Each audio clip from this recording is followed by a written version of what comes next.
கொலை குற்றவாளிக்கு ஆயுள் தண்டனை விதித்து தீர்ப்பு. அரியலூர் மாவட்டம் வெங்கனூர் அருகே உள்ள கோவில் எசனை கிராமத்தை சேர்ந்த விஜயகாந்த் மனோகர் என்பவரை இரும்புராடால் தாக்கி கொலை செய்தார். இது குறித்து வெங்கனூர் காவல்துறையினர் வழக்கு பதிந்து விஜயகாந்த் கைது செய்தனர். இந்த வழக்கு மாவட்ட முதன்மை நீதிமன்ற அமர்வில் நடைபெற்று வந்தது. குற்றவாளி விஜயகாந்துக்கு ஆயுள் தண்டனையும் ரூபாய் 10,000 அபதாரம் வைத்து தீர்ப்பு வழங்கப்பட்டது.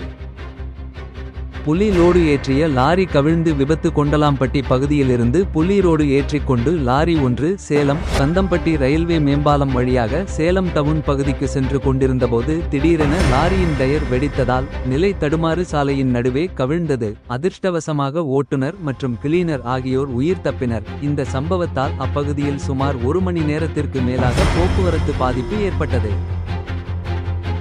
காரைக்காலில் மாங்கனி திருவிழா. காரைக்கால் அம்மையார் அவர்களின் வாழ்க்கை வரலாற்றை பிரதிபலிக்கும் வகையில் மாங்கனி திருவிழா துவக்கமாக மாப்பிள்ளை அழைப்பு நிகழ்ச்சியான பரமத்த செட்டியார் புறப்பாடு சிறப்பாக நடைபெற்றது.